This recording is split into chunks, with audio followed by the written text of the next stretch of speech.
à Montauban-sur-Louvèze, dans la Drôme, en 1934,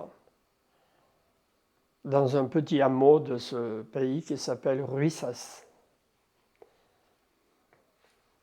Alors, mon père était le deuxième d'une famille agricole, donc comme toujours, comme ma mère d'ailleurs, on laissait tout à l'aîné. Hein. Ils signaient même des papiers comme quoi ils avaient reçu de l'argent alors qu'ils n'en avaient pas reçu. Alors, il est resté comme journalier agricole, puis après son service militaire, je ne sais pas pourquoi justement, il est parti comme garde forestier en Algérie, où il a été dans le bled complet, où est né mon frère aîné.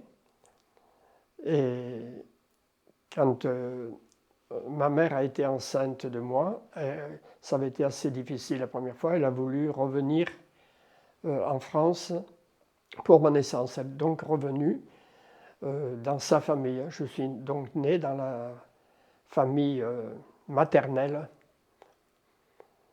Et mon père n'est pas resté parce qu'on a réservé les postes de garde forestier aux anciens combattants de la guerre de 14, alors que lui n'était pas encore titulaire. Et il a beaucoup regretté parce qu'il adorait ça.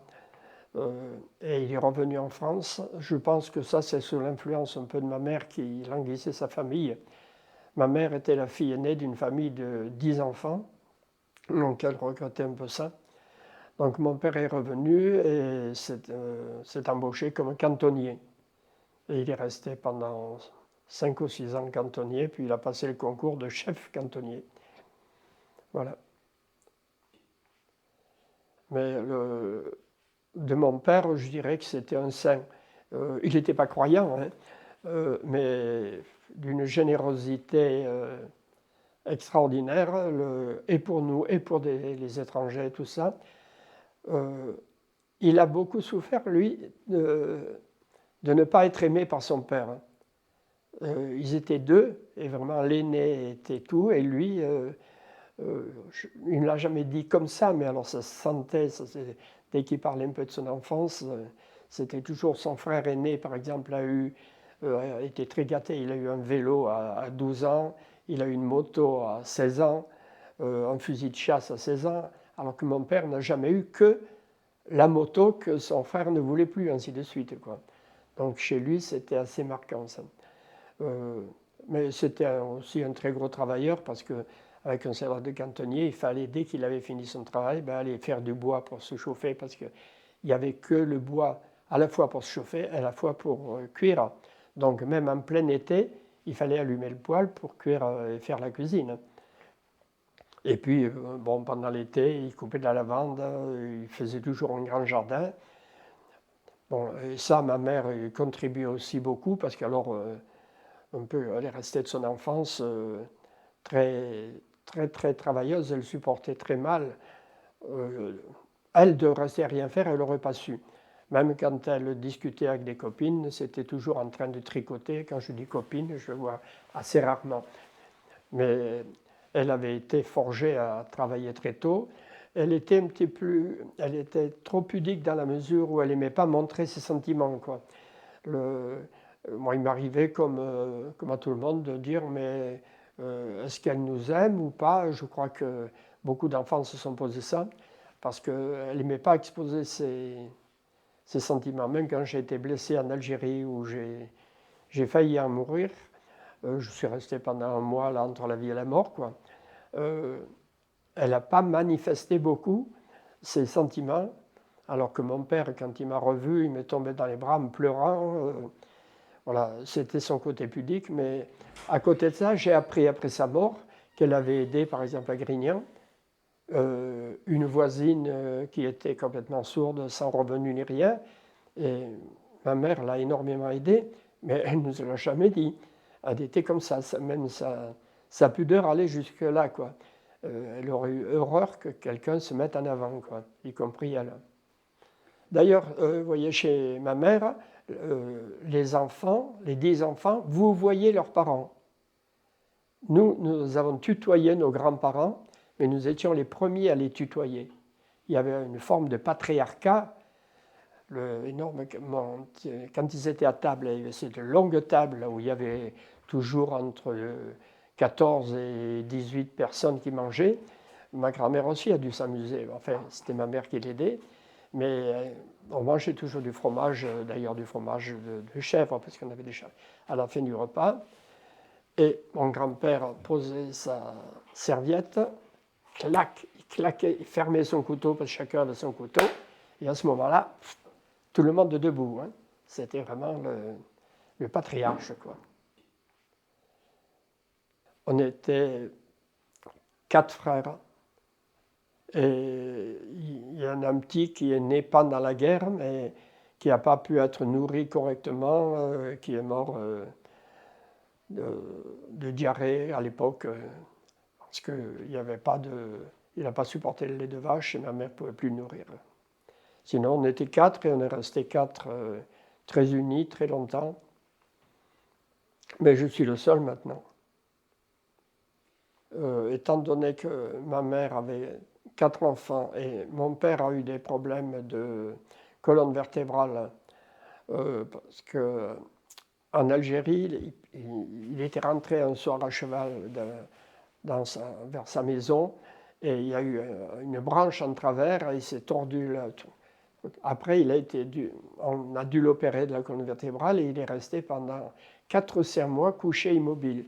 Donc ma mère ne pouvant pas assurer le minimum, j'ai passé l'essentiel de mon temps chez mes 2 grands-pères, paternels et maternels, qui habitaient à moins de 20 km de là où mes parents étaient. Donc mon enfance, c'était, pour la plupart du temps, c'était vraiment la vie en autarcie complète. Au point de vue alimentation. On ne mangeait que ce que l'on produisait. C'est que quand l'épicier venait avec ses camionnettes, on achetait du sucre, du sel, du poivre, des choses comme ça, mais jamais de la nourriture proprement dit. Pratiquement jamais de chocolat non plus parce que c'était trop cher, que mes parents étaient quand même relativement pauvres. Je ne m'en suis pas rendu compte à ce moment-là, quoi, mais enfin on a eu une enfance plutôt de pauvres. Et mes grands-parents vivaient essentiellement de la vente des fromages et du lait qu'ils produisaient parce qu'ils avaient 2 vaches. Et mes grands-parents maternels avaient un troupeau de 200 brebis. Donc ils vendaient les agneaux, ils vendaient la laine.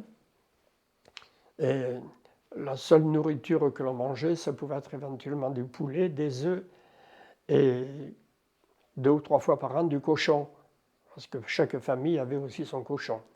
Mais on était loin de manger de la viande tous les jours.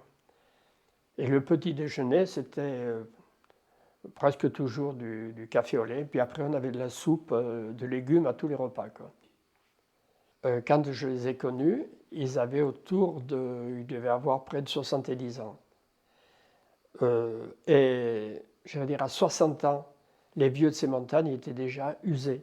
Enfin, mon grand-père maternel s'est marié assez tard, donc il devait avoir plus de 70 ans. Les souvenirs que j'ai de lui, ce n'est pratiquement que quelqu'un qu'on emmène sur un fauteuil. Bon, par exemple, là-haut, un des revenus, c'était le ramassage du tilleul. Et comme j'étais très leste, on m'envoyait couper les branches à la cime des hautes arbres, et j'apportais les branches à mon grand-père, qui triait les fleurs. Il avait l'impression d'être utile comme ça. Et mon grand-père paternel, lui, a fait la guerre de 14. Il a fait les 4 ans dans les tranchées. Il est revenu avec 4 décorations, un grade de sergent, je crois. Il m'a même raconté, quand il a été libéré en décembre 1918, il a été libéré à Pont-Saint-Esprit. Et il habitait à Villebois-les-Pins. C'est après Nyons, on arrive à Verclose, et là, il y a encore une quinzaine de kilomètres, et c'était en décembre. Il faut passer un col qui n'est pas très haut, qui était à 1400 mètres, mais il avait neigé, on était en décembre, et il était épuisé, il tombait, ça fait quand même plus de 80 km à pied.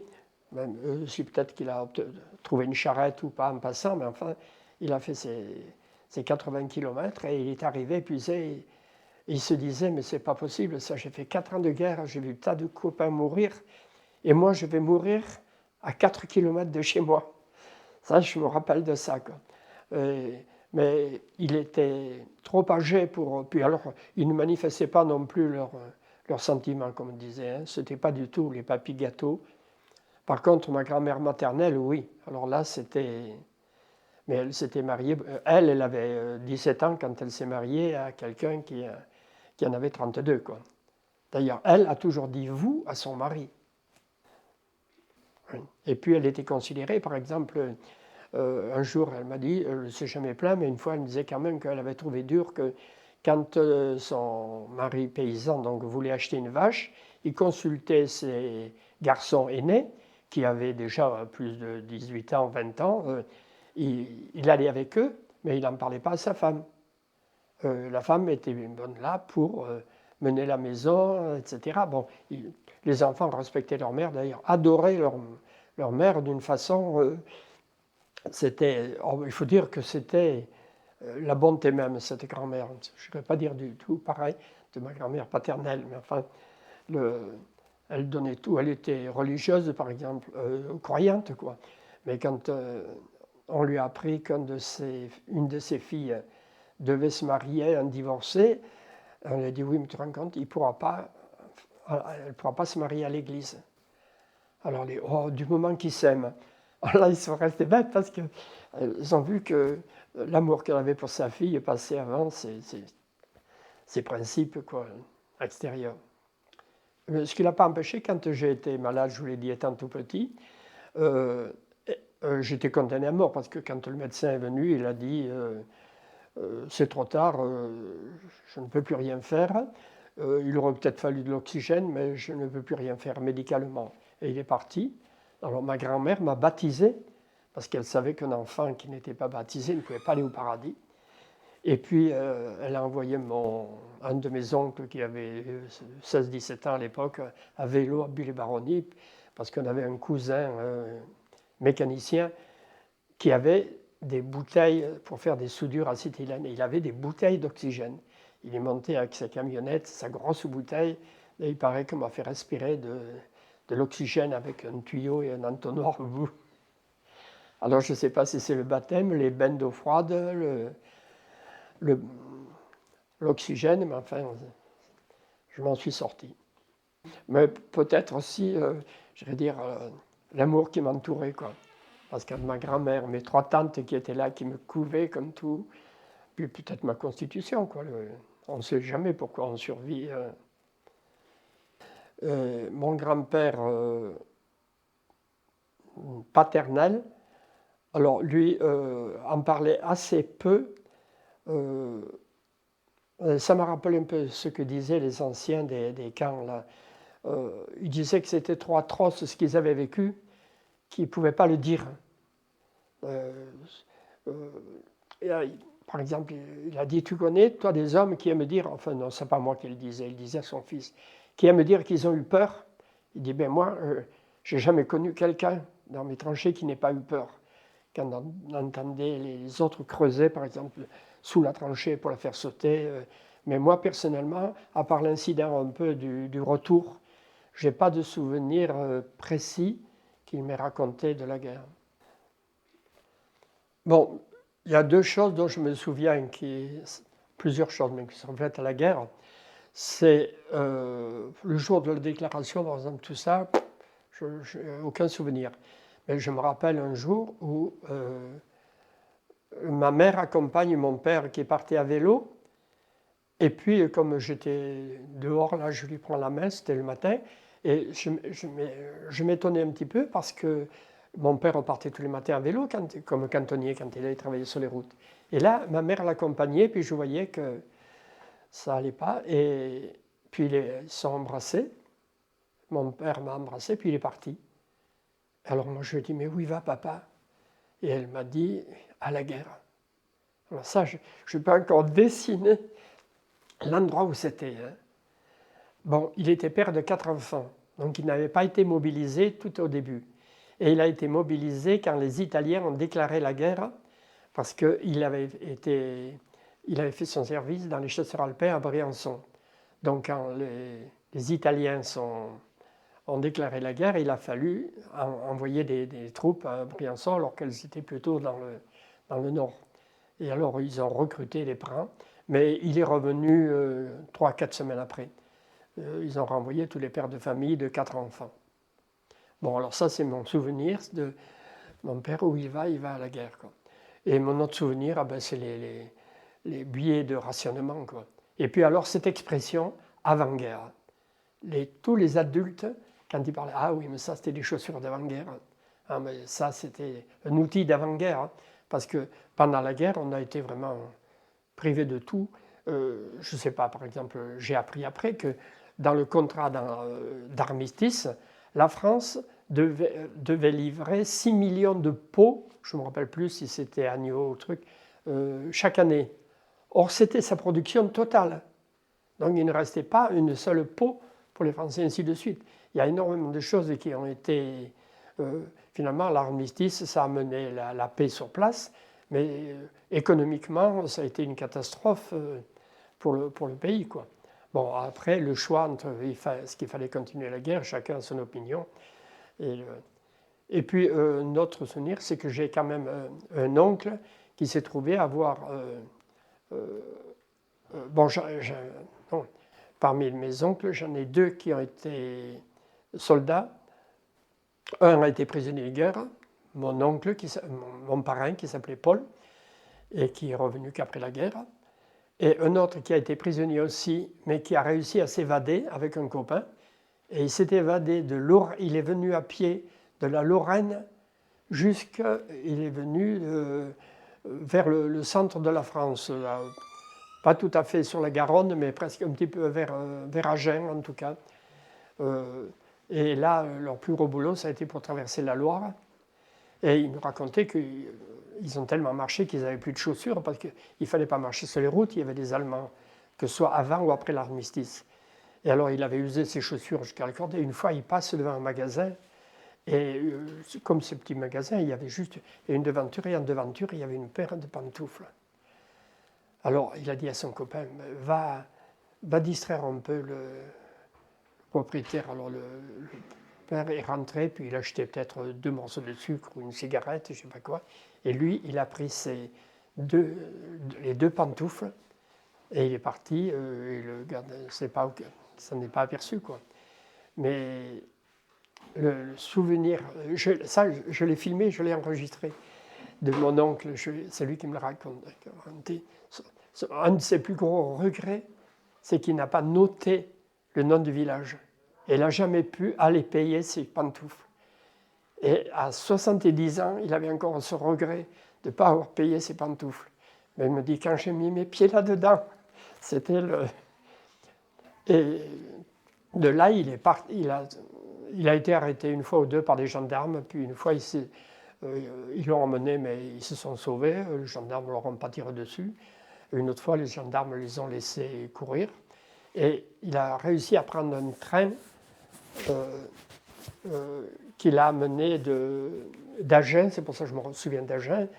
Ah oui, non, c'était plus tôt qu'il était parti. En fait, jusqu'à Avignon. Et à Avignon, il avait un cousin, et ils ont fait le trajet sur, comment on appelle ça, les Tansades, je crois, sur les trucs, parce que dans les wagons, il pouvait y avoir des Allemands, donc dès que le train partait, ils montaient sur les tampons là, qui est entre 2 wagons, et puis ils tenaient.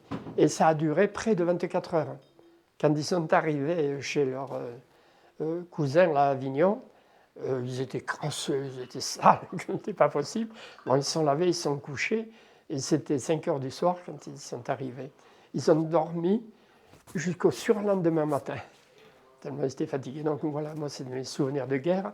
Mais sinon, qu'est-ce que c'était la guerre? C'était aller griller l'orge. On en avait assez. Nous, ça nous prévait moins que nos parents. Mais sinon, puis, un détail, quand on était à Lachaud, un jour, quelqu'un vient à l'école, et avec l'accord de l'instituteur, nous dit voilà, nos armées ont besoin d'armes et nous manquons de fer. Donc, on attend de vous que demain, vous fassiez le tour du village et que vous ramassiez toute la ferraille que vous pouvez trouver, avec l'accord des gens. Et le lendemain, on est parti avec un charreton voyez ce que c'est, une petite charrette qu'on traînait à bois. Alors, moi, j'avais 6-7 ans, je n'ai pas dû servir à grand-chose. Mais il y avait des enfants jusqu'à 14 ans, quoi. Et on a ramassé chez un vieux sommier, à ressort, on a ramassé des vieux outils qui étaient plus utilisables. Enfin, on a ramassé tout un charreton de ferraille qu'on a ramené à l'école, tout fier. Mais c'était, je crois, au mois de mai 40, il y a eu l'armistice après, je parie que c'est l'armée allemande qui en a profité, quoi. Et puis, alors la même année, sont venus des réfugiés lorrains. Et ils étaient, on les a tous embauchés, enfin, on les envoyait travailler dans les bois. Ce qui fait que pour moi, jusque vers l'âge de 10 ans, un Lorrain, par définition, c'était un bûcheron.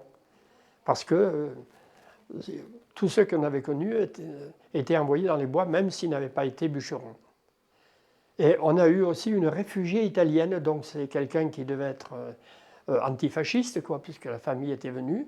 La petite était là, et là, c'est ce qui reste, je ne veux pas dire une honte de ma vie, parce que j'avais 6 ans et j'y étais pour rien, mais toute la classe, il y avait des enfants jusqu'à 14 ans, on était combien on devait être, une quinzaine, entre 15 et 20, on a fait la ronde autour d'elle en disant « macaroni, macaroni ». Alors, je me rends compte à quel point on peut être, j'irais dire, c'était pas de la race, mais enfin, méchant pour l'étranger, quoi, celui qu'on ne connaît pas. Et l'instituteur est arrivé, il nous a engueulés comme tout, quoi. Mais il y avait quand même quelqu'un de la classe qui a eu cette idée-là, alors qu'on n'avait jamais souffert des Italiens, quoi. Mais c'était un étranger, puis elle ne parlait pas français, alors automatiquement, c'était quelqu'un de méchant. Bon, tout comme j'ai vu, oui, la seule fois où les Allemands sont venus, je vous disais à Montbrun, ils ont aussi fusillé, alors là, un jeune, on n'a jamais su qui c'était, et ils ont habité dans notre maison. On habitait une très vieille maison et qui avait des appartements d'un côté et de l'autre.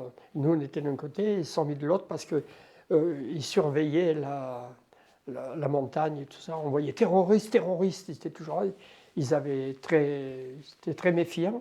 Et on a su, moi je l'ai su alors, même après la guerre, qu'ils étaient très méfiants parce qu'ils avaient voulu venir arrêter les maquisards, mais sur le trajet entre Sceaux et Montbrun, ils avaient été pris dans une embuscade la veille et ils avaient eu une vingtaine de morts. Donc eux aussi avaient peur. Et ils sont revenus le lendemain avec des automitrailleuses, ils ont tiraillé, donc ils sont venus, ils ont occupé Montbrun pendant 3 ou 4 jours et ils logeaient chez nous. Et là, aussi un autre, il y avait un soldat assez vieux qui nous parlait un peu quand il nous croisait dans le couloir. Parce que tous les hommes de Montbrun, pratiquement, étaient partis. Hein. Maman nous avait dit, si on vous demande où est papa, vous dites qu'il est à la lavande. Ce qui n'était pas vrai, ce n'était pas tout à fait la saison, mais enfin... et alors, ils nous ont demandé où était notre parent, on leur a répondu. Ils n'ont pas insisté, quoi. Et il y a un vieux qui nous a dit, « Ah, toi, quel âge tu as ?» Il parle très mal français. « Moi aussi, moi, petit, comme toi, moi, la guerre, c'est pas bon, la guerre, pas bon, boum, c'est pas bon, la guerre. » Toi, on voyait que de nous avoir vus, lui, il pensait à son enfant, à lui, qui avait le même âge.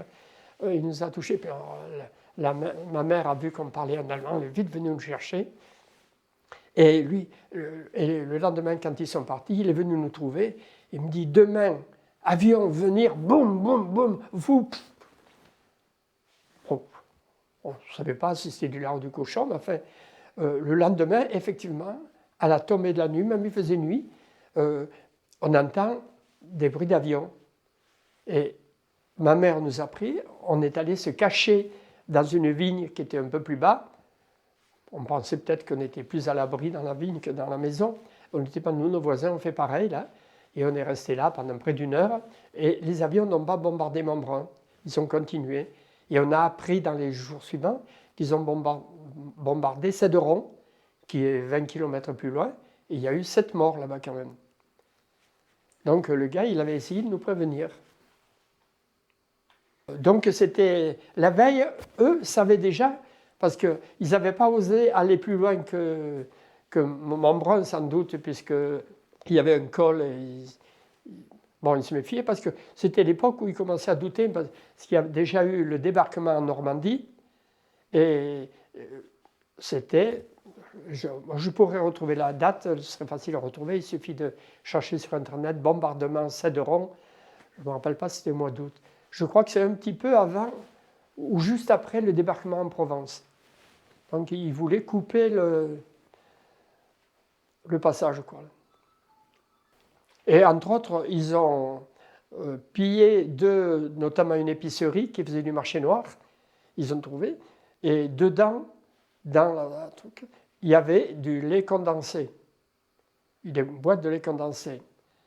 Et je vous ai dit qu'on a eu un petit frère, c'était juste à ce moment-là, il est mort un mois après de la diarrhée, et mon père avait fait le tour des épiciers pour leur demander s'ils n'avaient pas du lait condensé, le lait en poudre, je ne pense pas qu'il existait.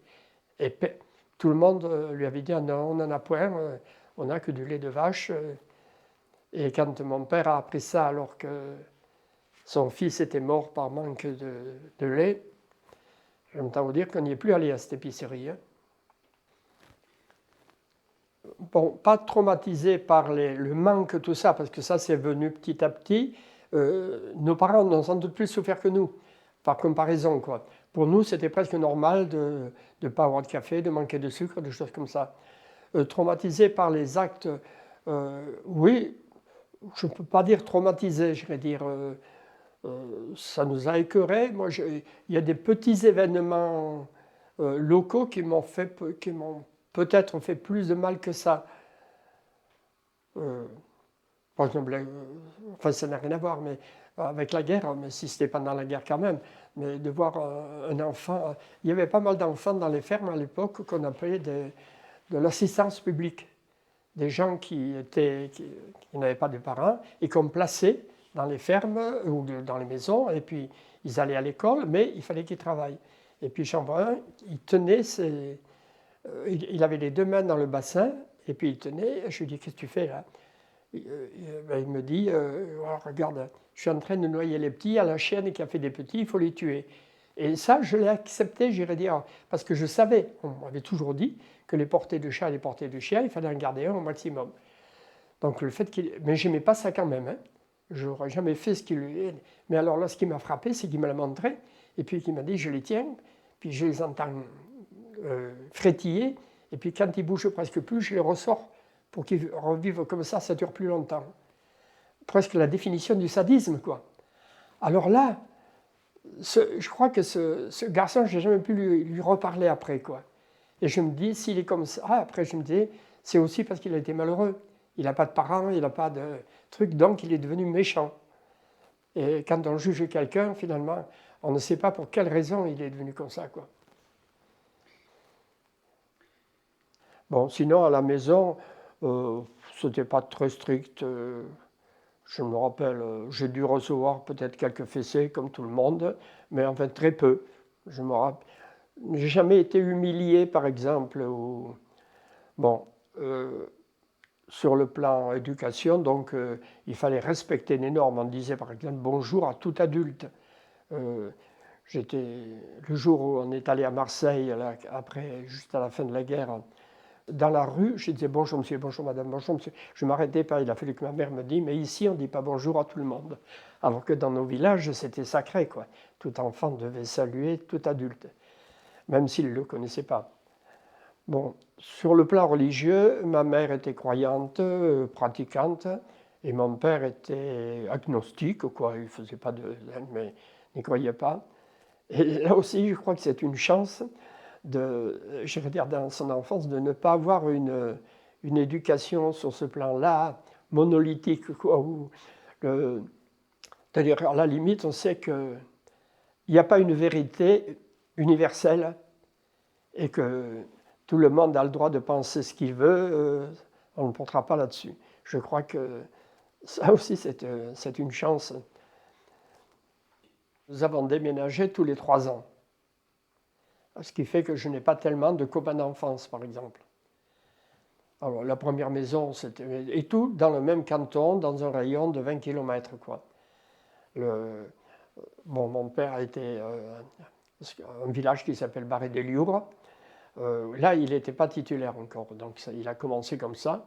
Alors, c'était une maison sans eau ni électricité. On avait juste un petit recoin pour avoir quelques lapins. Alors là, je m'en souviens assez peu, parce que j'en suis parti à 4 ans et demi, quoi, hein. Les peu de souvenirs que j'ai, c'est le souvenir du jour où on a essayé de me mettre à l'école. Et je me suis battu, j'ai trépigné, et je n'ai pas voulu y rester, donc je suis parti. Et puis, j'ai des souvenirs, deux petits souvenirs anecdotiques. Il y avait un café dans le coin qui était là où les gens se réunissaient le soir. Et je me souviens qu'il y avait un homme qui avait ramassé des escargots. Et le soir, il est sorti de sa musette, là. Il est posé sur le poêle parce qu'il n'y avait que ça pour se chauffer. Il est posé un peu sur le poêle, puis hop, et il est mangé. Alors ça m'avait tellement révolté que ça a dû rester dans mes souvenirs, quoi. Et puis j'ai le seul souvenir du seul jouet que j'ai eu étant donné, une petite brouette que mon père avait fabriquée en bois. Alors là, j'étais tellement fier que j'allais me promener dans le village tout le temps avec ma brouette et je pensais que tous les gens m'admiraient et admiraient mon jouet. Après, on est resté 3 ans. Mon père a été titularisé dans un village qui n'est pas très loin, La Chaux, où là, je suis commencé à aller à l'école. On avait là une maison qui était guère plus grande. Il y avait une chambre pour mes parents et une chambre pour nous quatre. D'ailleurs, de tout temps, nous avons toujours vécu à quatre, les 4 frères dans la même chambre. Et là, dans cette maison, il y avait pareil, il n'y avait pas d'eau, il n'y avait pas d'électricité, il n'y avait pas de salle de bain. On allait chercher l'eau. Alors, à La Chaux, pendant que nous y étions, mon père a fait une tranchée qui allait du lavoir jusqu'à la maison, sur environ 100 mètres, et il a enterré un tuyau. Et ça, on ne le sait plus maintenant, mais il y avait peu de tuyaux à l'époque. Donc c'était assez peu répandu. Il y avait des tuyaux en plomb, des choses comme ça, mais qu'on ne pouvait pas se payer personnellement. Mais ça a dû être parmi les premiers tuyaux en caoutchouc. Et il a amené l'eau jusqu'à la maison. Il a fait un trou, et il a fait un trou dans le mur sur l'évier, parce qu'il n'y avait pas d'eau, mais l'évier, on l'alimentait en allant chercher les blocs d'eau. Et je sais qu'il avait pris beaucoup de précautions pour casser le carreau, pour faire le trou. Et puis il a mis un robinet, et je vois ma mère ouvrir le robinet et se mettre à pleurer. On ne peut pas imaginer ce que c'est pour une femme et pour une famille, et pour nous aussi, avoir l'eau à la maison. Ça s'explique pas, quoi. Ça change tout. Alors comme on n'était que des garçons, c'est nous qui faisions la vaisselle, on aidait beaucoup ma mère, quoi, sur ce travail-là. C'est l'avantage de ne pas avoir de sœur. On était obligé de prendre tous ces travaux qui étaient réservés aux filles habituellement. Mais on n'avait pas de salle de bain. Je n'ai jamais vu mes parents se laver, par exemple. Je suis sûr qu'ils le faisaient quand on était couché, des choses comme ça. Et nous, on se lavait un peu le visage, puis les mains. Et quand on allait à l'école, l'inspecteur nous regardait les oreilles et les mains. Puis c'est à peu près tout. Et une fois par mois, ma mère faisait chauffer une lessiveuse d'eau, de l'eau tiède, elle nous mettait dedans et elle nous lavait de la tête aux pieds. Donc on se lavait complètement, à peu près une fois par mois. Et après, elle nous versait de l'eau pour nous rincer, quoi. Je me rappelle que quand on était passé là-dessus, il y avait une couche de crasse dans l'eau qui restait dans la lessiveuse. Et puis alors l'été, on allait jouer un peu dans les rivières, on en profitait un peu pour se laver. Mais il n'y avait pas non plus de WC.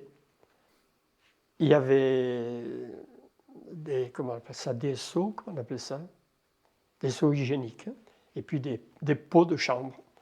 Et puis on allait dans la nature. J'ai vécu ça, moi, jusqu'à 12 ans, quoi. Et je me souviens que si vous demandez à un enfant de maintenant qu'est-ce que c'est une gerçure, il ne saura sans doute pas. Nous, je sais que tout l'hiver, on avait des gerçures le long du vent, parce que quand on revenait avec le seau, on portait des brocs. Ça existe encore, ce terme, des brocs. Et on allait chercher de l'eau là-dedans, et on avait des gouttes d'eau qui nous ruisselaient. Et à La Chaux, notamment, qui est un pays qui était très froid, où on allait à plus de 500 mètres, eh bien, il y avait de l'eau qui nous coulait le long des jambes, parce qu'on n'a jamais eu de pantalon. On avait ce qu'on appelait des culottes courtes. Et on avait très très froid. Ah oui, on avait des gerçures le long des jambes. Mais bon, je ne me souviens pas que l'on ait fait venir le docteur, c'est une fois pour mon frère Alain. Il a fallu après l'opérer. Non, on se soignait qu'à la dernière extrémité, quoi. Et quand il y avait, par exemple, la rougeole ou la truc comme ça, il y avait une épidémie, pratiquement tout le village est passé.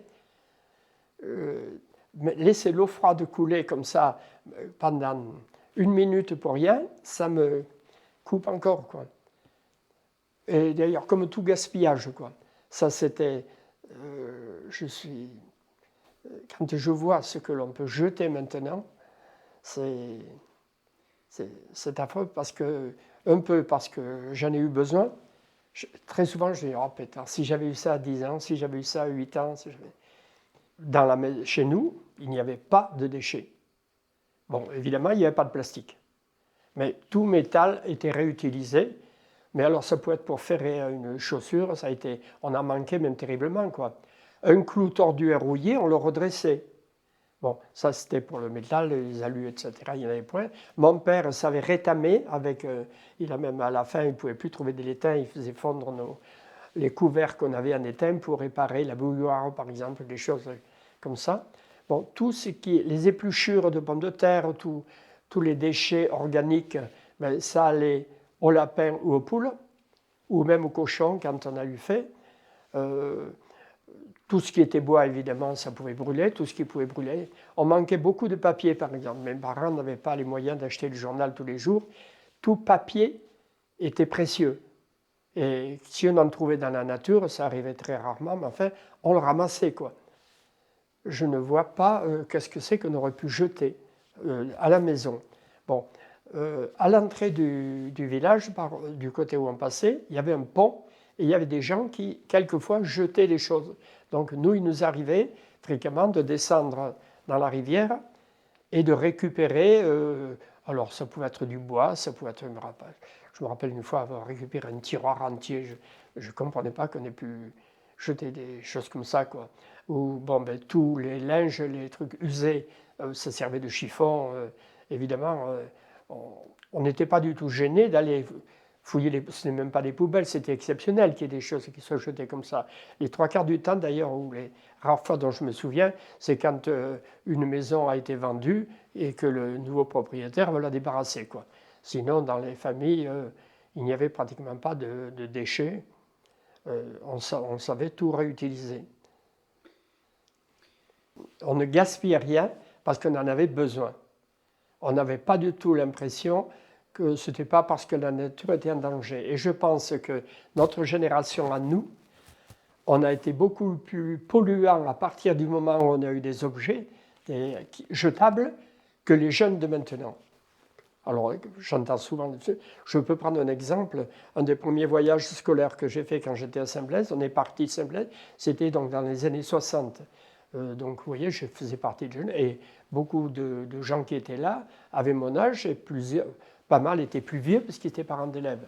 Et on s'est arrêté pour casser la croûte au bord de la route, à un endroit sous des platanes, vers l'abbaye du Tolronais, un très bel endroit.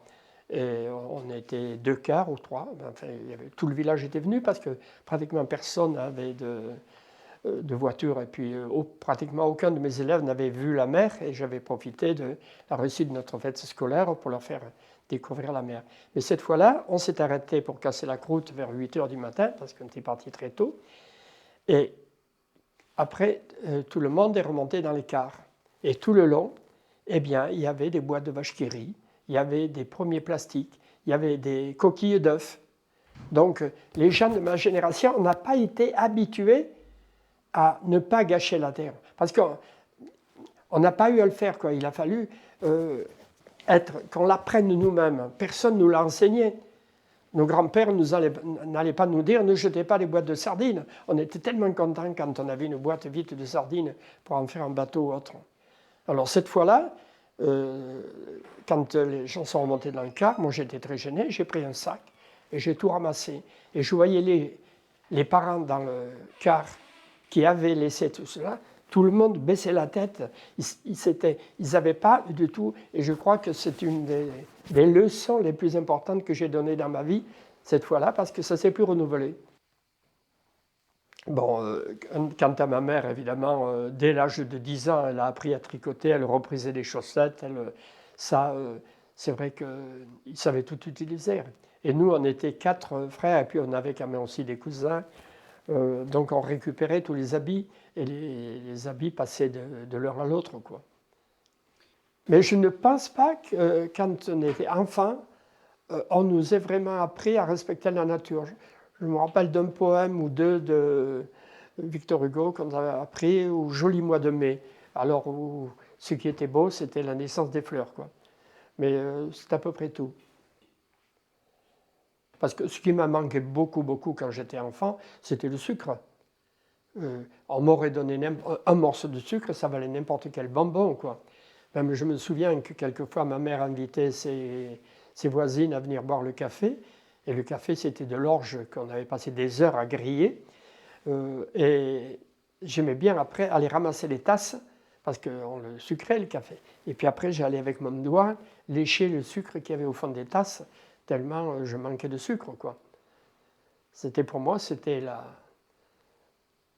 ce qu'il y avait de meilleur. Et je me rappelle même, ça c'est un des souvenirs d'après-guerre, la première fois où ma mère a fait de la chantilly. Parce que pendant la guerre, il n'était pas question, avec la crème de lait, on s'en servait pour remplacer l'huile. On mettait de la crème de lait dans des plats, même dans la salade, des choses comme ça. Mais une fois après la guerre, elle a fait de la chantilly. Quand j'ai mis cette cuillère dans la bouche, alors je suis resté, mais là j'étais au paradis. Je me rappelle avoir fait cette réflexion, maintenant je peux mourir. Mais alors ça reste encore extrêmement vivant, quoi, tellement la chantilly. Alors il y avait le côté texture, j'adorais surtout ces textures moelleuses, etc. Et puis alors ce goût de la chantilly faite maison, quoi. C'était. Sinon des souvenirs, on n'en avait pas beaucoup, on en manquait beaucoup. Oui. L'hiver, par exemple, on attendait avec impatience les premières cerises. Hein. Et alors là, c'était quand même une époque où on pouvait aller chaparder les cerises chez les voisins. Quand ils nous voyaient, ils nous criaient après, ou même ils nous lançaient des pierres, mais ils ne seraient jamais allés se plaindre aux parents, quoi. Et puis après, il fallait attendre que les pommes et les poires mûrissent.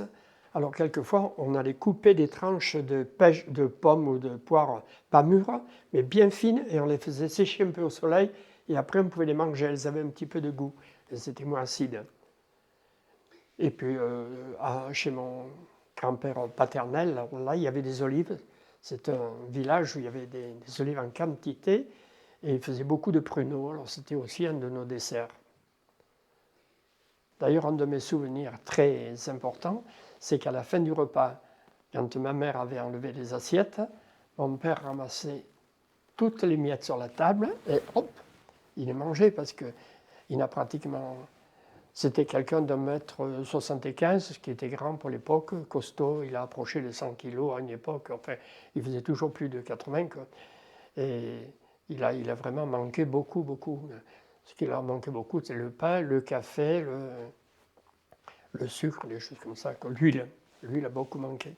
Alors, il y avait un peu d'huile de noix parce que chez mes grands-parents maternels, il y avait des noyers, mais elle était très très forte. Nous, on ne l'aimait pas, les enfants. On se fabriquait des jouets, par exemple des arcs. On trouvait des branches de saule, puis on tendait avec, et puis on se trouvait des tiges pour faire des flèches. Alors on faisait les concours. On essayait de tirer sur des oiseaux, mais on n'a jamais attrapé un. Bon, on allait aux champignons. Ça, par exemple, très jeune, je crois qu'à l'âge de 7 ans, on partait déjà pendant 3-4 heures dans les forêts pour aller ramasser des champignons, quoi. On allait à la pêche à la main dans les rivières. Là, mon frère était un champion. Il m'est arrivé quand même d'attraper 17 truites dans la matinée. Là. C'était, je ne sais pas, qu'un peu fier. Et puis, on avait des jeux, des petits jeux.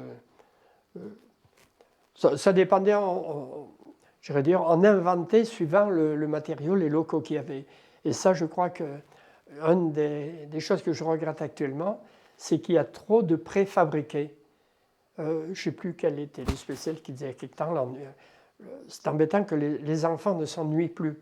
Et nous, justement, on s'ennuie, qu'est-ce qu'on va faire? Et hop, on s'inventait des choses, quoi. Ça développe l'imagination. Tandis que si on n'a que des trucs préconstruits, on développera beaucoup moins l'imagination. Donc je me suis beaucoup ennuyé à l'école. Je crois que j'apprenais assez vite, mais la chose qui m'a sauvé, c'est que j'adorais lire. Je crois que j'ai appris à lire tout seul à 5 ans. Je lisais sur les étiquettes des boîtes de pâtes, des choses comme ça. Je lisais tous les mots, tous les mots. Quand je trouvais une page de journal, je la lisais de la première à la dernière lettre. Même la publicité, même les abonnements, bon, j'adorais lire. Donc, c'est ça qui m'a sauvé, parce que j'avais eu de bonnes notes en récitation et j'étais bon en arithmétique. Le calcul, ça allait bien. J'écrivais comme un cochon. D'ailleurs, je suis toujours très maladroit de mes mains. J'ai toujours eu de très mauvaises notes en écriture, parce que l'écriture était considérée avec les pleins et les déliés, avec les porte-plumes. Donc, j'écrivais très mal. Et j'étais pas bon en orthographe non plus. Enfin, pas bon, moyen quoi, hein, très moyen même. Il faut dire qu'on avait un instituteur très réputé, très respecté, ça c'était surtout à Montbran-les-Bains, au village, au 3e village où nous avions déménagé. Là, je suis rentré à l'école au CE2, donc mes souvenirs précédents, j'en ai très peu. Et les souvenirs que j'ai, c'est quand j'étais plus grand, quoi. Et là, ce qui m'a sauvé, c'est qu'il y avait une bibliothèque. Et je lisais, on avait droit à prendre un livre par semaine, mais ça ne me suffisait pas. Alors je demandais à mes petits frères de prendre un autre livre, donc je lisais 2 livres par semaine. Alors des livres comme Sans famille d'Hector Malot, ça a été, je m'identifiais aux garçons. Et puis il y a 2 livres qui ont beaucoup compté pour moi, pour ma culture générale. Ça a été La Bible racontée aux enfants. Alors évidemment, il était très expurgé. Il n'était pas question de toutes les turpitudes du roi David ou Salomon et compagnie. Et puis, l'Iliade et l'Odyssée racontées aux enfants. Alors, on pourrait dire que sur le plan littéraire, évidemment, ça n'a aucune valeur.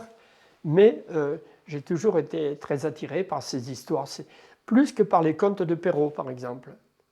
Et ça me paraissait plus vrai. D'ailleurs, c'était des livres qui originellement ont une valeur historique, même si ça avait été adapté pour des enfants. C'était la bibliothèque verte, donc c'était pas dangereux du tout.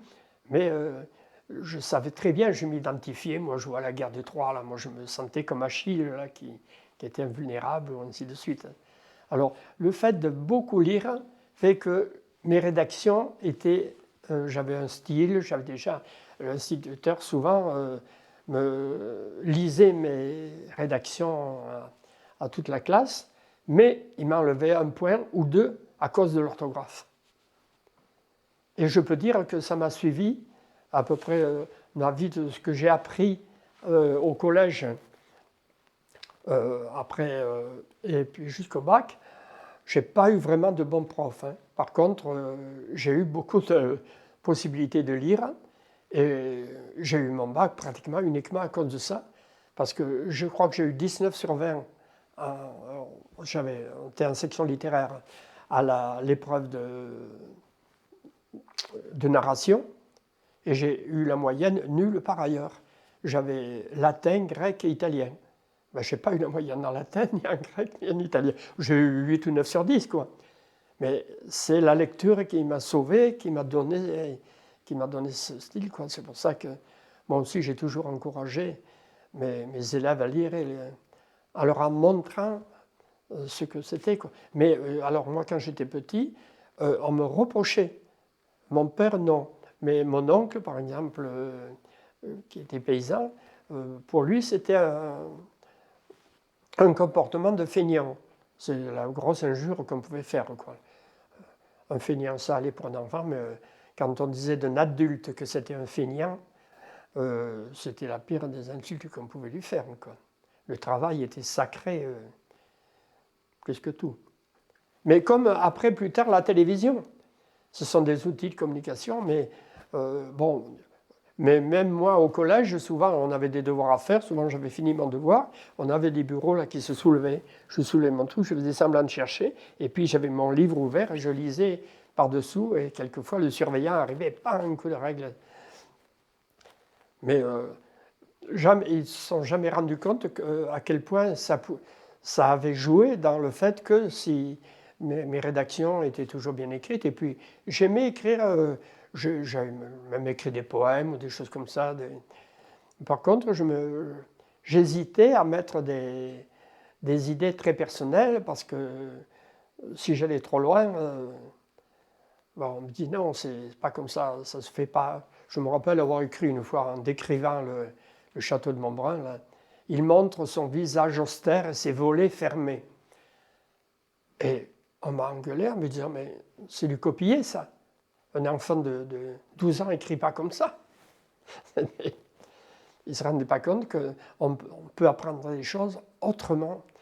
Donc à l'école, je me suis beaucoup ennuyé. Et quand j'ai passé mon bac, on m'a passé un conseil d'orientation. On demandait quels sont les 3 métiers que vous aimeriez faire. Alors je sais que j'ai mis chef d'orchestre. Vétérinaire peut-être, puis un autre truc comme ça. J'ai eu une réponse d'enfant de 10 ans. Quoi. Et qu'est-ce que c'est que vous n'aimeriez pas faire? Alors j'ai mis coiffeur, parce que mon père m'avait souvent arraché les cheveux, je trouvais que c'était pas bien chez le coiffeur. Qu'est-ce que je mis? Dentiste. Je suis allé une fois chez le dentiste et je me suis évanoui parce qu'il m'a arraché un nerf à vif. Et puis enseignant, parce que je m'étais embêté à l'école. Donc je ne voulais pas être enseignant. Et pourtant, j'ai fait enseignant et le jour où j'ai pris ma retraite, j'ai dit si j'avais 20 ans, je recommencerais. Il a fallu que je le fasse, mais par contre, je n'ai pas du tout fait comme faisaient mes instituts. Je n'ai jamais supporté que des élèves restent pendant toute une matinée assis à un bureau, à écouter, à marmonner. Quoi. Non, pour moi, j'étais à fond pour ce qu'on appelait des méthodes actives. Quoi. J'ai compris comment on apprenait. C'est pas vous que je le disais, quand une fois l'instituteur nous apprenait un chant et il faisait nous chanter individuellement. Il a voulu faire chanter mon frère aîné, qui avait 1 an et demi de plus que moi et qui était mon idole parce qu'il était plus fort que moi en tout. Il était plus fort pour attraper les poissons à la main, plus fort pour lier les gerbes, enfin, il était plus fort que moi. Mais il chantait faux comme c'était pas possible. Moi, je ne savais même pas ce que ça voulait dire, chanter faux. Et il savait que dès qu'il se mettait à chanter, tout le monde éclatait de rire tellement c'était ridicule. Et alors, il n'a pas voulu chanter. Et l'instituteur l'a grondé, il n'a pas voulu chanter. Il l'a fait mettre à genoux au milieu du cercle de tout le monde. Bien, je crois que si j'avais eu un revolver, ce jour-là, je l'aurais tué. Humilier mon frère, non, ce n'était pas possible. Et j'en ai déduit que le jour où j'étais enseignant, que je ne devais jamais, jamais humilier personne. Je crois que c'est une chose abominable. On n'a pas le droit. Au nom de quoi Et bon, je suis quand même, on a tous eu, mes frères, une éducation. On est allés comme tous les villages, tous les enfants de nos villages, on est tous allés au catéchisme. On est passé par la petite communion, la grande communion, etc., la communion solennelle. Et alors, moi, j'étais très croyant à cette époque-là. Contrairement à la plupart de mes collègues, le curé avait dit que Jésus, c'était ça, qu'il fallait faire ça, qu'il fallait faire ça. J'étais très obéissant et j'étais un très bon enfant de cœur. C'est un petit peu pour ça que quand je suis arrivé en fin de CM2, j'avais des résultats appréciables, enfin normaux, quoi, enfin corrects. Et l'instituteur voulait m'envoyer au cours complémentaire à Bulle-et-Baronnie. Et le curé de Montbrun, lui, voulait m'envoyer dans une école catholique parce qu'il entrevoyait un avenir là-dedans, étant donné que j'étais un fidèle chrétien. Et alors, voilà quoi. Donc j'ai fait après 6 ans de pension chez les curés, comme on disait, quoi, à Montélimar.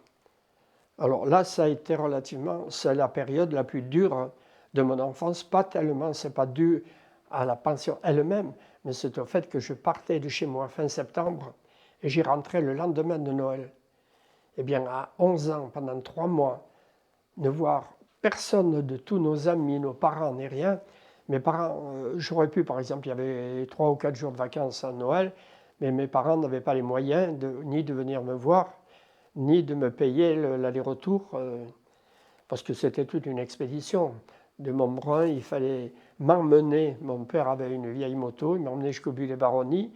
Là, je prenais un train qui venait jusqu'à Orange. Déjà, à 11 ans, je ne sais pas combien d'enfants on laisserait actuellement prendre un train. À Orange, il fallait changer de train, prendre un train jusqu'à Montélimar. Et là, j'avais à peu près 3 kilomètres à faire à pied avec une valise qui pesait plus que moi pour aller jusqu'à la pension qui était isolée dans la campagne entre Montélimar et Ancône. La période la plus difficile, quoi, c'était vraiment des moments de cafard quand le soir dans des dortoirs glacés d'ailleurs qui n'étaient jamais gelés, se mettre là et puis on se trouvait tout seul. On avait là relativement une éducation très stricte, quoi. La messe tous les matins, beaucoup de prières, comme ça. Bon, des enseignants humains très. Entre parenthèses, je suis resté 10 ans chez les curés, j'ai jamais vu le moindre geste de pédophilie ou des choses comme ça. Je sais qu'on a tendance un peu à les accuser, mais non, même certains sont devenus presque des amis de la famille, un d'entre eux en tout cas. Ils trouvaient même que j'étais squelettique, moi, à 13 ans, je faisais 28 kilos, on voyait tous mes os, alors il avait peur que j'ai une défaillance physique. Alors, il prenait sur sa paye de m'acheter un morceau de viande, quelquefois, et, un peu avant le goûter, il m'emmenait tout seul, il ne fallait pas le montrer aux autres, et il me faisait manger un morceau de viande, parce qu'on pensait que c'était la viande le meilleur fortifiant. Mais les retours, par exemple, des vacances de Noël, c'était atroce, quoi, parce qu'on savait qu'on allait encore avoir 3 mois, puis après encore 3 mois. Le soir, dans les dortoirs, ben, je n'étais pas le seul, hein, on en entendait des sanglots. Même si dans la journée on ne voulait pas le montrer, c'était quand même très très dur.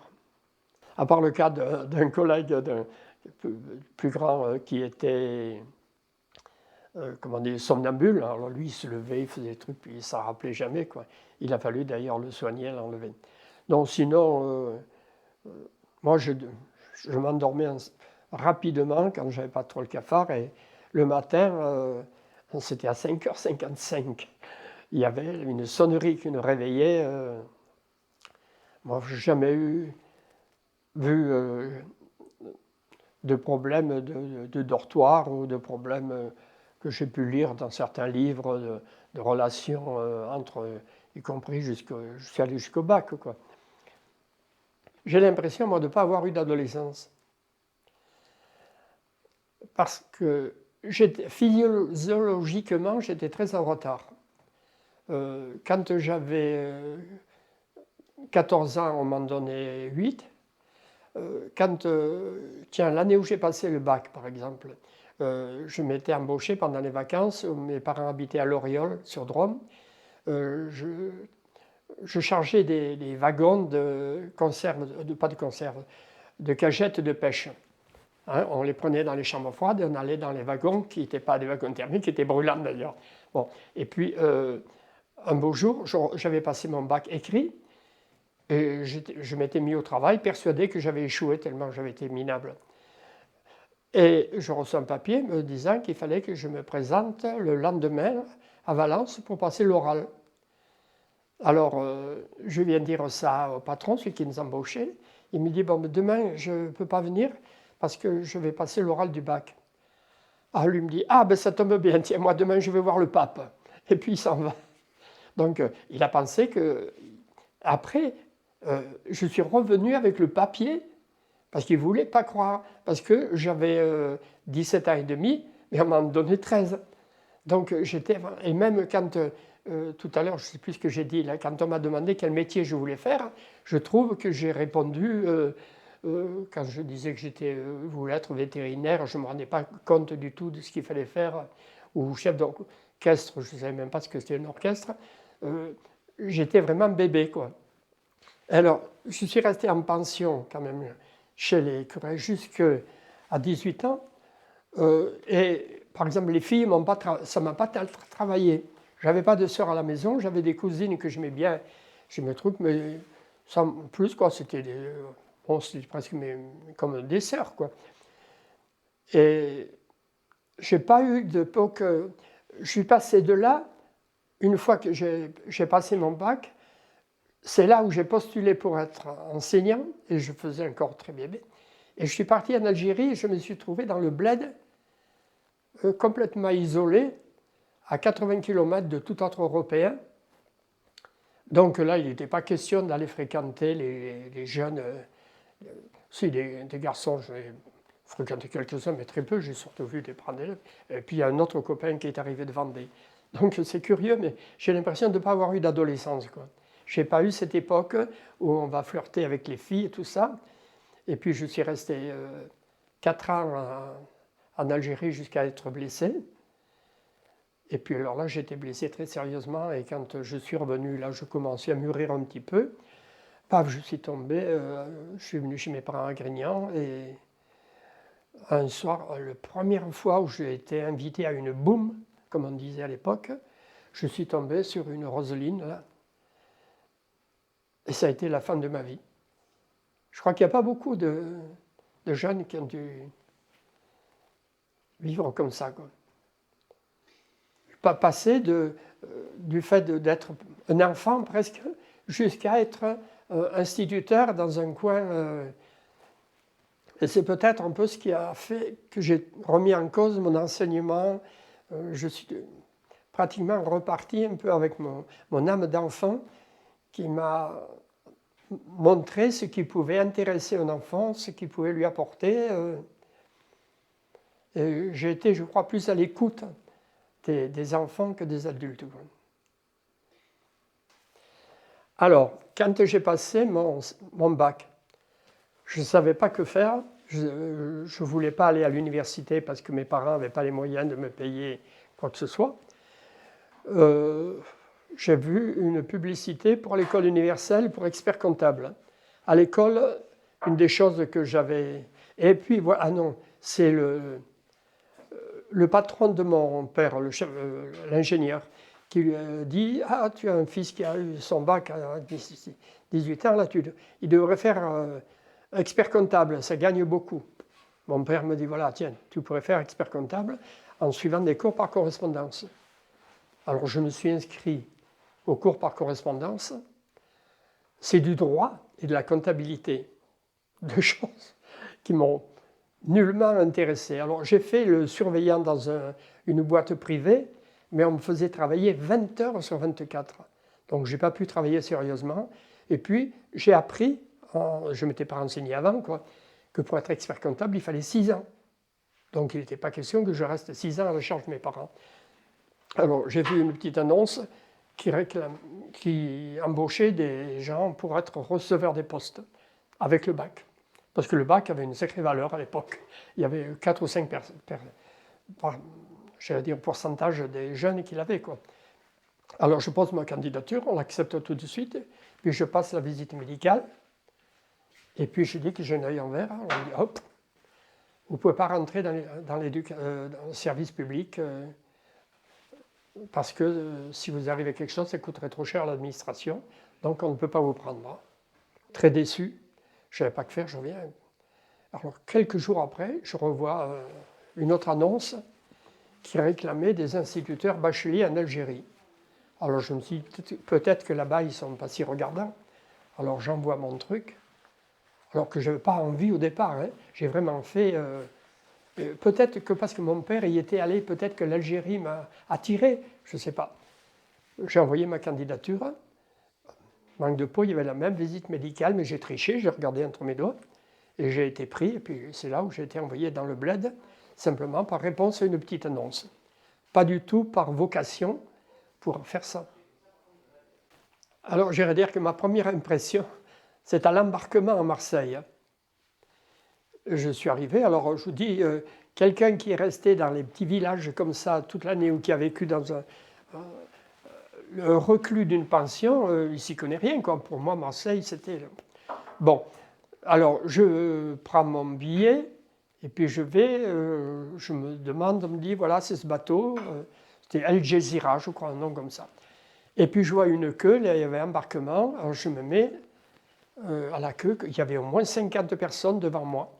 Et moi, j'avais ma valise. Je partais vraiment à l'aventure. Pour moi, c'était sans doute autant une aventure qu'à 11 ans quand je suis parti en pension. Bon, et je reste là, puis au bout d'un moment, mais pas très longtemps, 3 minutes après, il y a un gars en uniforme, un douanier peut-être, qui s'approche, qui me demande montrez-moi vos papiers. Alors je lui montre ce que j'avais, je ne sais pas si c'était un passeport, une carte d'identité. Alors je lui montre, ah, il me dit non, non, vous passez par là. Et il y avait une porte, moi je suis passé direct. Tu vois, alors ça m'a quand même frappé, quoi, qu'il y a une porte pour les Européens qui n'avaient pas à faire la queue, et puis qu'il y avait déjà... Alors que moi, j'avais aucun sentiment, ni raciste, ni antiraciste, j'avais jamais connu ça. J'avais jamais vu, quand j'ai postulé pour l'Algérie, j'avais jamais vu un Algérien. Donc j'étais d'une innocence, comme on dirait, totale. Mais là, ça m'a quand même un peu choqué. Bon, et puis donc je suis arrivé là-bas. Après, je suis allé à Constantine, où j'ai été émerveillé par la ville, où je me suis perdu dans la Casbah, où je ne pouvais plus en sortir. Mais j'ai vu que quand je demandais un renseignement aux gens, donc il n'y avait que, évidemment, dans la Casbah, il y avait que des Africains, surtout des femmes, ils me tournaient le dos et ils ne me répondaient pas. J'ai fini par avoir presque peur, parce que je voyais qu'on me regardait d'un air un peu hostile, alors qu'il n'y avait pas eu d'événement ni rien. Bon, je me dis, bon, ben, ils sont... Bon, j'ai réussi à sortir, et puis quand on m'a dit que j'allais à Genzet, j'ai dit, il y a l'électricité là-bas? Il me dit, oh oui, oui, il y a même le téléphone. Bon, en réalité, il n'y avait pas du tout d'électricité. Et alors j'arrive, mais il y avait une dizaine de fourgons. Et je demande à un gars, où est le car pour Genzet? Alors il me répond en kabyle, parce que je ne sais pas si en Kabylie, j'ai eu des élèves blancs aux yeux bleus. C'est surtout quand il y a eu les invasions, c'est les Alamans qui sont allés en majorité là-bas. Et ils étaient assez saxons, quoi. Bon, enfin, c'est un détail. Alors, il était vraiment très étonné que j'aille à Genzet. Alors, il m'emmène au bus, appelons le bus, qui était là, et le chauffeur était là-haut en train d'empiler ces montagnes de valises, de caisses, de poules, il y avait de tout dessus. Et alors il lui dit, voilà, il y a ce monsieur qui va à Genzet. Quoi? À Genzet? Alors il descend à toute vitesse, et il me dit, vous êtes sûr que vous allez à Genzet? Je lui dis, oui, oui, regardez, je suis nommé là-bas. Et alors, il y avait un siège potable, il y avait le chauffeur, et puis le siège à côté, comme dans la plupart des fourgons, quoi. Et il y avait quelqu'un qui était déjà là. Et je suppose que parce que le fourgon était plein, hein, pratiquement. Je suppose que le gars qui était assis sur le siège, c'était le notable, puisqu'il avait la première place. Le gars, il attrape le gars, il le fait presque tomber, il l'enlève de là et il me fait asseoir. Oh putain, moi, toute mon enfance, on m'a appris à respecter les adultes, à leur dire bonjour, bonsoir, à laisser ma place dans le car. Là, on a enlevé un adulte pour me mettre moi, alors qu'il me considère encore comme un jeune. Jamais de ma vie, je crois, j'ai été aussi gêné que ça. Et puis, bon, je me suis mis là, et puis je savais qu'il y avait une vingtaine de paires d'yeux derrière qui me regardaient pas très favorablement. Je me suis fait petit comme ça, et puis alors, le chauffeur a fini son rangement, puis on est parti. On a mis 5 heures pour faire les 80 km. Et puis le chauffeur, de temps en temps, il me parlait un peu, puis il me dit, vous êtes sûr que vous allez à Genzet? C'est la première fois? Je dis, oui, oui. Et qu'est-ce que vous allez faire? Je dis, instituteur. Ah! Là, il s'est mis à sourire. Et puis, j'ai vu qu'il criait un peu quelque chose aux autres. Et puis, j'ai remarqué à ce moment-là, il y en a un qui m'a tapé sur l'épaule. Puis, j'ai regardé, les gens commençaient à me sourire. Tu vois, à partir du moment où j'allais à Genzet comme instituteur, j'étais bien accueilli. Ça reste c'est des souvenirs, des jours, des moments qu'on n'oublie jamais, quoi. De passer d'une étape comme ça à l'autre. Mais mon contact, alors quand je suis arrivé dans ce village, c'est tout ça qui m'a frappé, c'est que j'ai été bien accueilli, à part le directeur, mais j'ai su après le directeur qui était un militaire FLN. Hein, donc il ne tenait pas tellement à ce qu'il y ait des Français qui viennent enseigner dans son village. Mais la population locale a été extraordinaire. Il ne se passait pas, quand il y avait un mariage par exemple, hop, on nous apportait le couscous. quand il y avait une naissance, on nous apportait les gâteaux. On a toujours été reçus. Mais alors, moi, comme le copain vendéen qui est venu avec moi, on ne savait pas qu'en arabe, ça se tutoyait. Alors, on disait « Bonjour monsieur, vous... oui, je vous remercie, toi, les commerçants, vous voyez, tout ça. » Et après, j'ai remarqué que pratiquement tous les pieds noirs tutoyaient les Arabes. Ça ne veut pas dire que c'est du mépris. Hein. Je l'ai compris après, parce que chez les Arabes, il n'y a pas le vouvoiement. Donc eux, d'emblée, ils disent tu. Donc c'est normal que les gens qui sont au courant leur rendent la même. Mais moi, je ne le savais pas. Et ce que je ne savais pas, c'est que ce village ne vivait pratiquement que de l'argent qui venait de France. C'était un village tellement pauvre au point de vue agricole que dans chaque famille, il y avait au moins une personne qui venait travailler en France et qui envoyait son argent là-bas.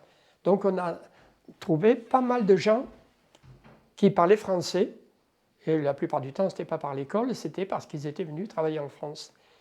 Et quand on allait le soir au café, on jouait avec eux, on discutait avec eux, on n'a jamais eu le sentiment de...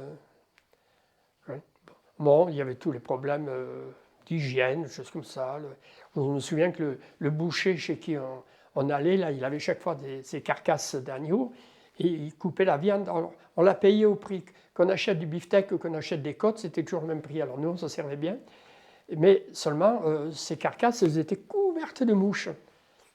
Alors je lui ai dit que c'était quand même pas très propre, qu'il n'y avait pas de vitrine, hein, c'était toujours ouvert sur la...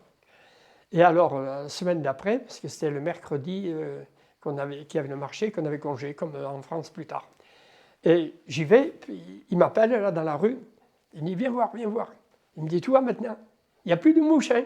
Il me dit regarde. Et il avait un truc à phytoxer, il avait phytoxé la carcasse.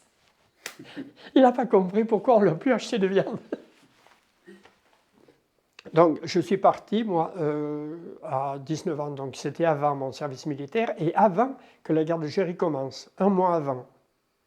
Donc, pour la Toussaint rouge, comme on l'appelait, la première fois où il y a eu des attentats et des enlèvements, moi, j'étais dans le bled et j'ai jamais eu l'impression d'avoir le moindre risque. Je suis resté jusqu'à la fin, complètement dans des villages, et finalement, jusqu'au jour où...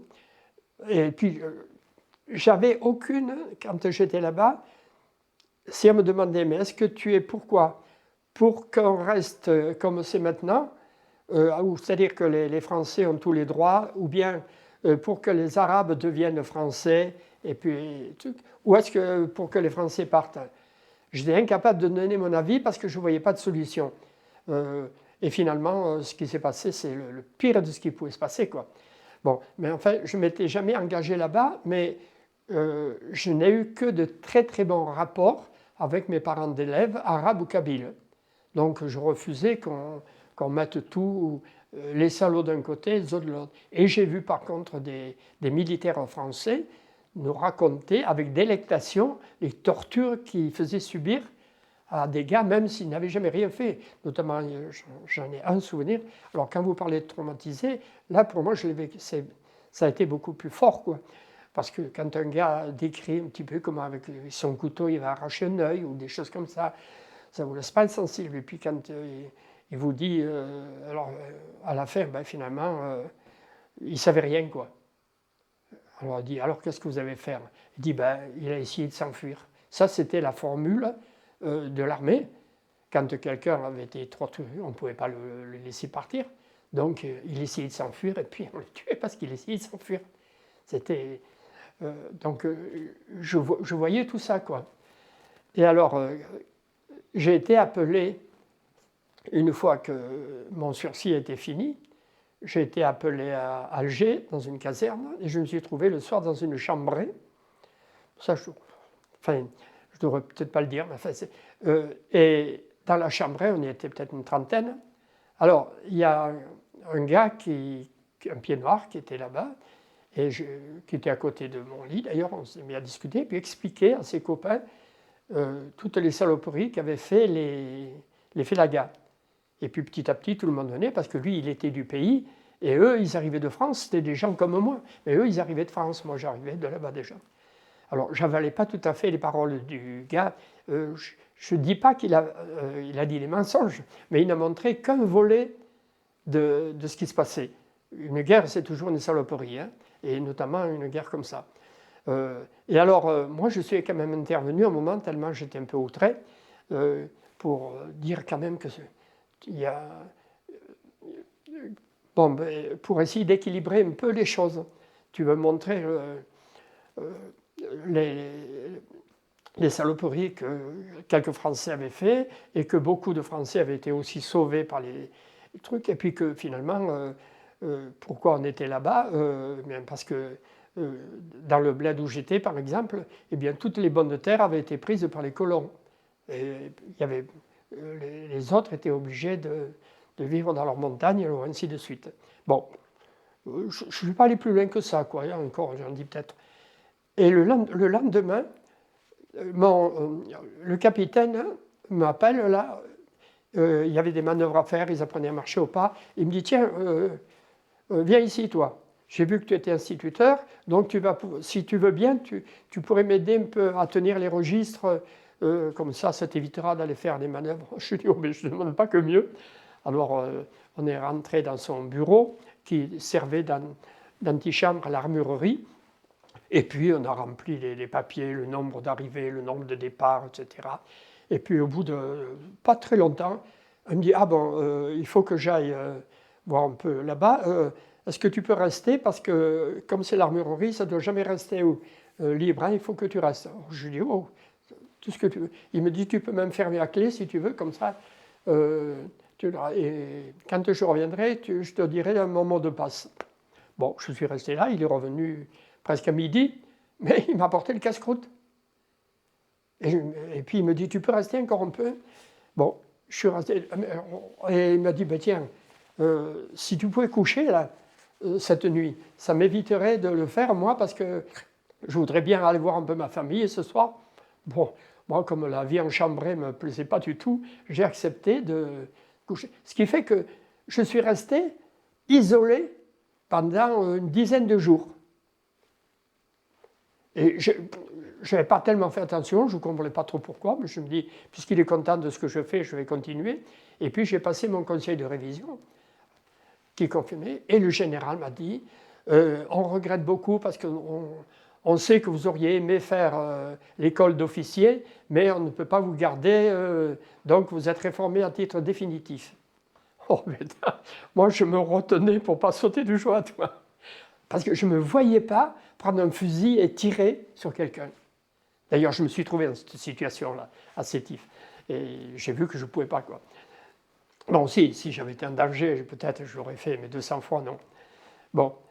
Et puis après, je suis parti, puis je suis rentré. Alors, quand j'ai raconté ça à mon directeur de l'école, il était bien content que je revienne. Il m'a dit, mais, il a mis un moment à me faire raconter l'histoire de la chambrée le soir. Il m'a dit, mais tu sais, on est maintenant en pleine guerre psychologique.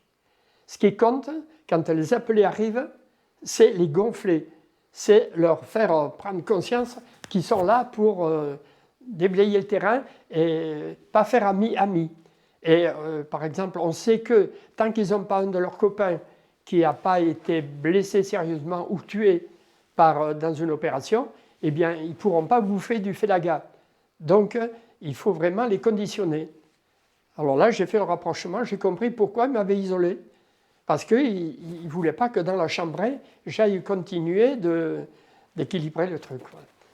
Alors donc, ça a été ma guerre d'Algérie, ça. Je l'ai vécu comme instituteur, jusqu'au jour où je suis allé dans le village, je me trouvais très bien. Mais un jour, je vais dans Sétif, qui est une ville assez importante, et il y a une grenade qui a explosé sous une voiture à 3 mètres de moi.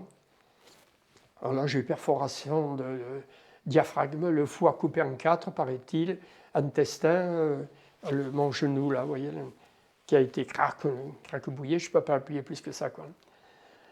Mais je m'en suis tiré parce que la grenade a explosé sous une voiture, donc je n'ai pas été blessé dessus. Et c'était la veille de Pâques, aux vacances de Pâques. Et je me suis réveillé le lendemain matin, c'était le samedi de Pâques. Et le gars qui m'a opéré, c'était un interne parce que l'externe était parti.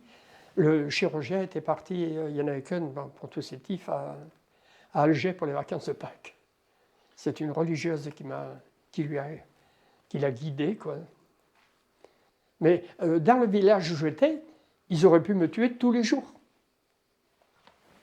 Même le premier village où je suis resté, là, alors où j'étais tout seul, dans le deuxième, là, il y avait d'autres personnes. J'avais un directeur, j'avais des collègues, il y avait un café.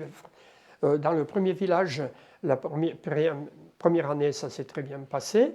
La deuxième année, on y retourne avec mon copain de Vendée aussi. Et puis, on a été les seuls Européens. Et aux vacances de Toussaint, on est venu à Sétif, qui était la grande ville à 80 km de là. Et puis, le lundi où on devait rentrer, donc le dimanche, on reçoit un télégramme nous interdisant de repartir et nous disant qu'on allait chercher nos affaires parce que les Félagas avaient fait sauter l'école. Alors que 4 jours après, on était 2 Français à 80 km de toute aide. Ils auraient pu nous tuer comme ils voulaient là-bas, parce que c'était au fin fond de la Kabylie. Alors on est parti, alors que c'était ce village où on allait au café, nous, le soir. C'était un café, évidemment, il n'y avait pas d'alcool ni rien. Mais on jouait au domino avec les parents, on connaissait les commerçants le long de la route. Enfin, on était devenus, au bout d'un an, bon, on était bien vus. Un père, une fois, m'a dit, vous êtes plus important que les parents, vous, parce que c'est vous qui apportez la culture, le savoir. Donc on était... Ils aimaient bien, j'irais dire, notre côté instituteur, quoi. Et quand on est revenu, nous, avec un cortège automitrailleuse devant, automitrailleuse derrière, 2 camions chargés de gars avec des trucs, on est arrivé dans le village, personne. Dans ce village qu'on avait quitté quelques jours avant, grouillant de monde, les saluts, tout ça, personne. Et tout le monde savait ce qui se passait, ce qui s'était passé, quoi. Alors on est descendu, parce qu'elle était un peu plus bas, à l'école, et ils avaient fait sauter la porte de notre appartement. C'est tout. Mais ils voulaient simplement nous dire on ne vous veut pas de mal à vous, mais on ne veut plus de Français ici. Donc on a pris nos affaires. J'avais même un poste à pile, moi, ce qui était très rare à l'époque. Ils ne l'ont pas pris. Donc toi, ils ont symboliquement montré leur présence, et puis l'administration n'a pas voulu prendre le risque de nous envoyer. Ils ont eu raison, quoi. Mais enfin, moi, j'ai toujours regretté de ne pas pouvoir revenir dans ce village, tellement j'en ai gardé un souvenir formidable. Bon, par contre, quand il a commencé à y avoir des attentats, la première année, il y en avait encore très peu, mais les autres années, ma mère aurait voulu que je ne retourne plus. Et la dernière lettre que je leur ai envoyée avant d'être blessé, ça a été pour leur dire « Écoute, il y a 1 million d'Européens en Algérie, il n'y en a que guère plus de 1000 qui ont été blessés, donc j'ai une chance sur 2500 d'être blessé. » Donc, ben oui, ben je l'ai eu, cette chance. Oui, non, mais c'est vrai qu'ils auraient voulu que je revienne, quoi. Seulement, je ne pouvais pas avoir ce qu'on appelle mon exéa. Je ne pouvais pas demander à être nommé instituteur en France. Parce que tout le monde, sinon il y a trop d'enseignants qui seraient partis. Alors que là, quand j'ai été blessé, on me l'a accordé. J'ai pu venir dans le Vaucluse, mais parce que j'avais été blessé. Je suis resté, quand j'étais blessé, je suis resté presque 2 mois et demi, jusqu'à ce que je puisse marcher, quoi, pratiquement. Et quand je suis arrivé, je faisais 40 kilos peut-être. Je me vois descendre de l'avion, là, il y avait encore des escaliers, quoi, à l'époque, et moi j'avais mes béquilles. D'ailleurs, l'hôtesse a fait arrêter tout le monde. Et mon père avait obtenu l'autorisation de venir au pied de l'échelle. Mais bon, ça me ferait presque pleurer si je le racontais. Tellement je l'ai vu ému à ce point-là. Mais c'est à ce moment-là que je me suis rendu compte à quel point ça avait dû leur coûter, ce fait que je sois là-bas entre la vie et la mort et qu'ils ne pouvaient rien faire, quoi. Et alors j'ai retrouvé, sur un site, en cherchant un peu, non, c'est du deuxième village, Kerata, un site Il demandait, avez-vous connu Karata? Et c'est une pied noire qui a lancé ça, qui a quitté ce village à 16 ans quand ils ont dû partir. Et alors j'ai envoyé moi quelques messages et puis des photos. Et puis dans la longue file. Et puis un beau jour, il y en a un qui crie « Ah, quelle surprise de voir un mot de Monsieur Blanc !» Il me dit « J'ai été votre élève il y a… » donc c'était l'année en 1957-58. « Je me souviens de vous et de votre moto. J'avais effectivement votre moto. Et puis quand on faisait ceci… » Alors moi, ça m'a touché, quoi. Et alors, je réponds toujours sur le site. Je dis ah ben tiens, je suis content que tu aies gardé un bon souvenir de notre classe. Je te remercie des compliments. Et puis après je m'aperçois, je dis oh, excuse-moi de t'avoir tutoyé. Pour moi, tu es toujours l'enfant de 8 ans que tu étais. Alors il me répond l'enfant de 8 ans est maintenant retraité de l'éducation nationale. Ça m'a beaucoup amusé, ça. Et il m'a dit qu'il avait fait un stit un peu parce que je lui avais donné une bonne image du truc. Bon, ça, c'est vrai ou ça l'est pas, quoi. Bon, étant un stit, j'ai travaillé pratiquement 80 heures par semaine pour faire mon boulot le mieux possible et puis pour former des enseignants le mieux possible, pour avoir des citoyens qui soient actifs, généreux et tout comme je pense que j'ai connu des personnes comme Robert Cullerier, par exemple, qui passaient au moins 30 heures par semaine à s'occuper des jeunes sur des terrains de basket le samedi, le dimanche, le mercredi. Eh bien, il faisait, je vais dire, un travail contre la délinquance bien plus important que ce que peuvent faire les gardes municipaux ou nationaux. Donc, l'éducation est quand même la base de tout. Et quand je dis l'éducation, ce n'est pas l'instruction seulement. Hein. C'est l'éducation à la citoyenneté, etc.